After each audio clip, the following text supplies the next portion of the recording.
Bueno, ya todos me conocen, chicos, soy Mauricio, residente de clínica de cuarto año. Hoy vamos a hablar de síndrome nefrítico, ya para cerrar todo lo que el módulo de lo que viene a ser la parte de nefrología.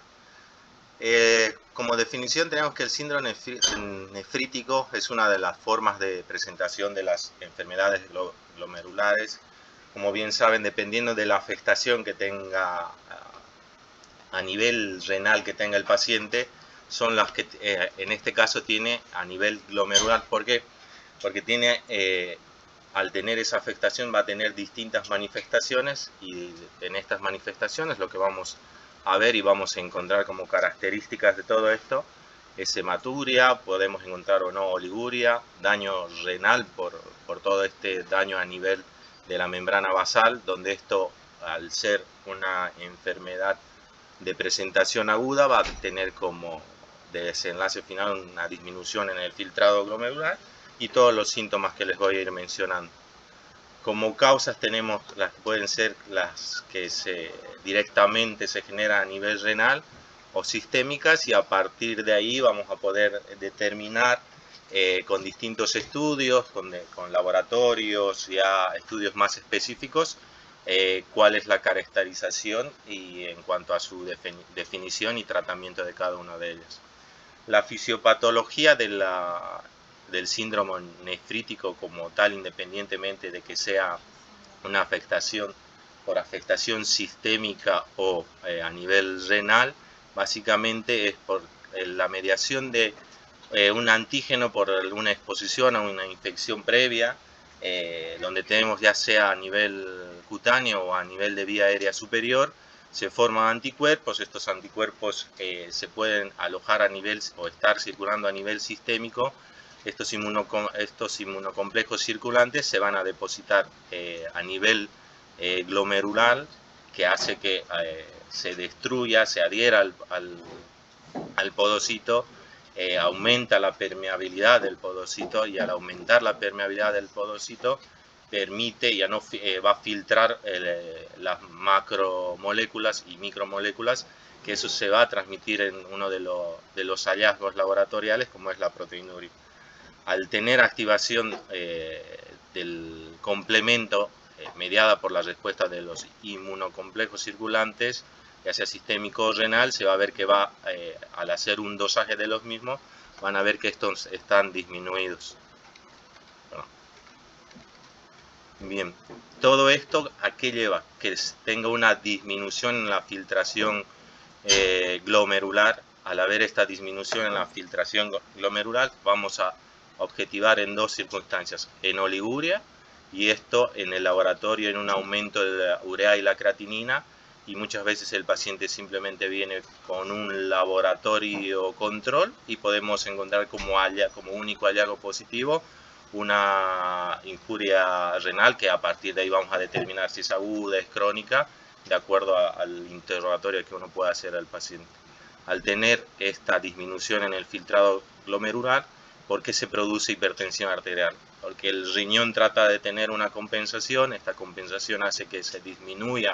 la excreción urinaria, que lo vamos a ver en el ionograma urinario. Al tener esta mayor concentración a nivel sistémico, hay una mayor retención de agua, a haber mayor retención a nivel extracelular. La manifestación clínica es los edemas,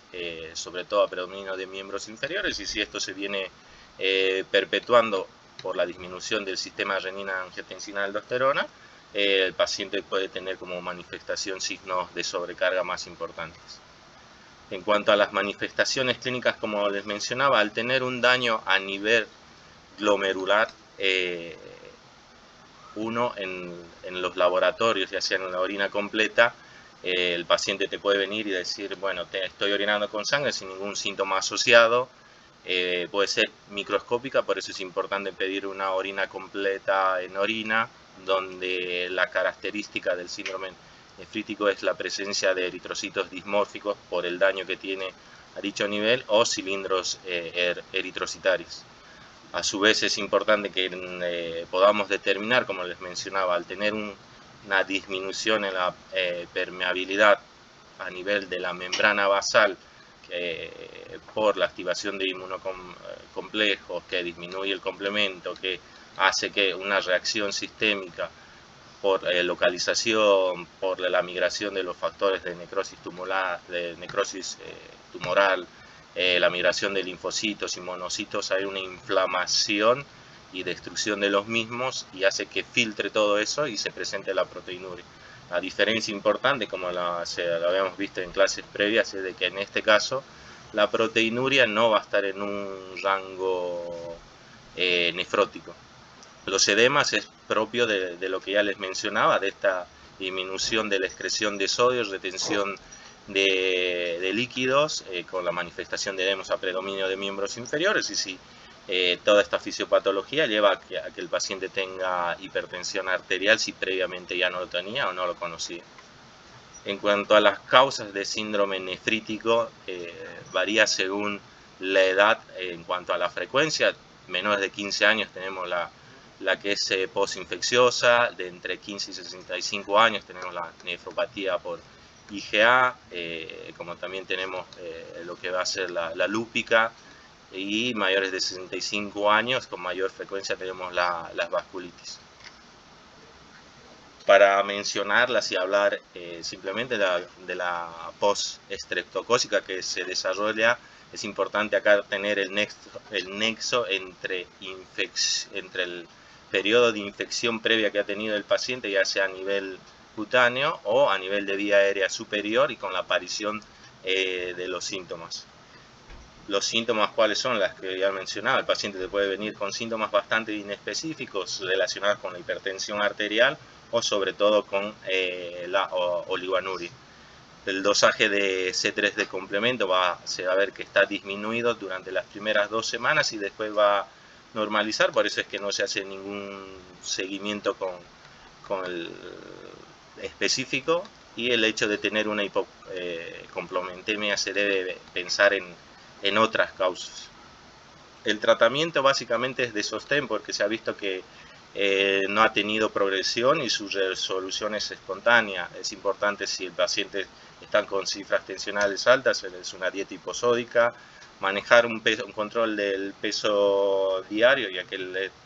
como la fisiopatología hace que el paciente tenga retención de líquidos, y controlando que un descenso del peso gradual.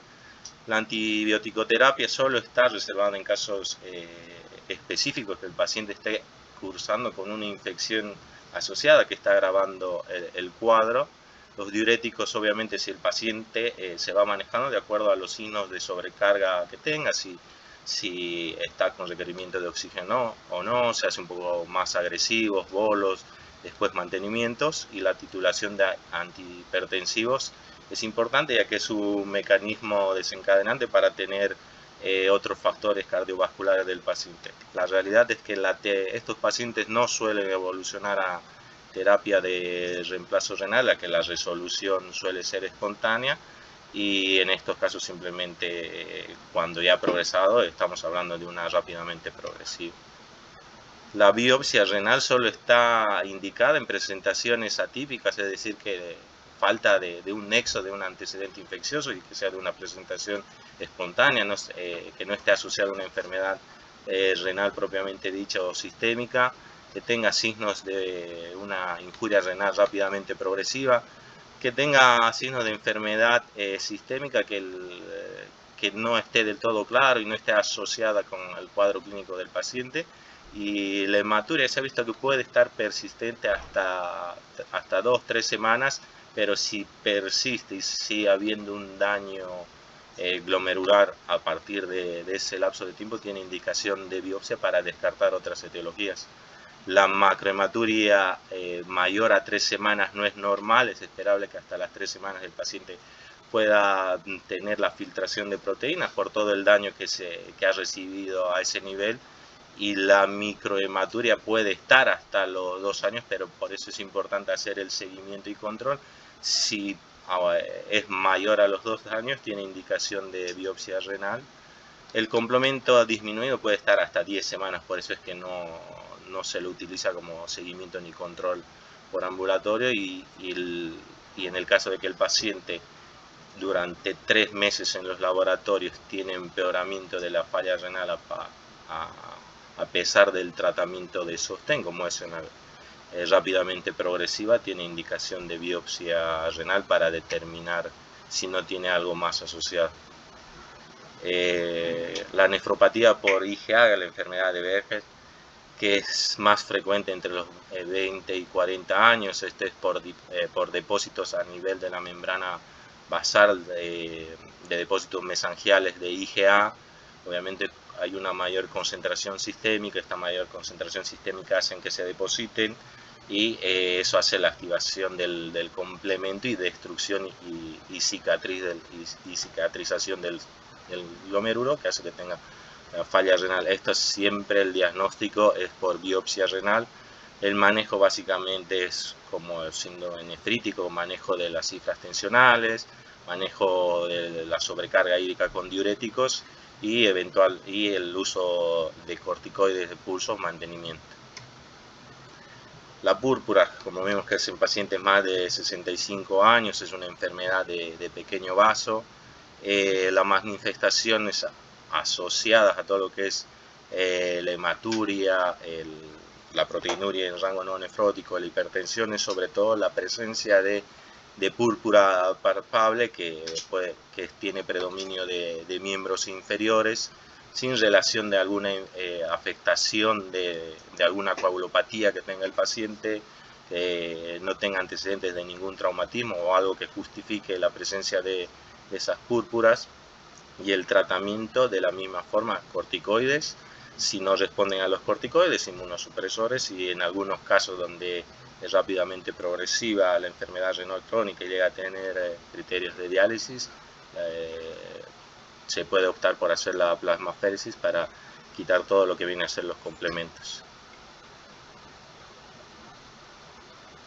Vemos que por lo general lo que van a ver es que los pacientes no van a venir con una clínica específica y uno cuando viene no piensa en un síndrome nefrótico o un síndrome nefrítico. Lo ideal es siempre caracterizar y que ustedes a medida que vayan viendo a todos los pacientes es determinar el paciente, en este caso tiene hematuria, no tiene hematuria, tiene una causa probable por hematuria o no, interrogar al paciente y determinar si no está cursando con una infección urinaria, si no tiene un factor o tiene cálculos renales, te aleja de la probabilidad que tenga un síndrome nefrótico. Determinar que el paciente no tenga algún síntoma sistémico, que pueda tener algún compromiso inmunológico que te pueda determinar como un desencadenante de activación de antígeno-anticuerpos, que eso te pueda llevar a depósitos a nivel renal y a una nefropatía. Es importante que ustedes puedan determinar causa más probable, causa menos probable, el tiempo de evolución de la falla renal que tiene, que si es una injuria renal aguda o no, si es una enfermedad reaguda o no, si el paciente ya se conocía con una enfermedad renal o no. A partir de ahí determinar si esos riñones están depurando, están filtrando o no proteínas con una orina completa, si tiene proteínas determinadas en la orina, ver cómo está ese clearance del paciente en 24 horas, si está filtrando o no, para poder categorizar y determinar, porque la realidad que en el síndrome nefrítico los diagnósticos en su mayoría son por descarte, porque vos ya pensaste en otras causas y has descartado las causas más probables. Creo que es lo más importante que ustedes se tienen que llevar de todo esto.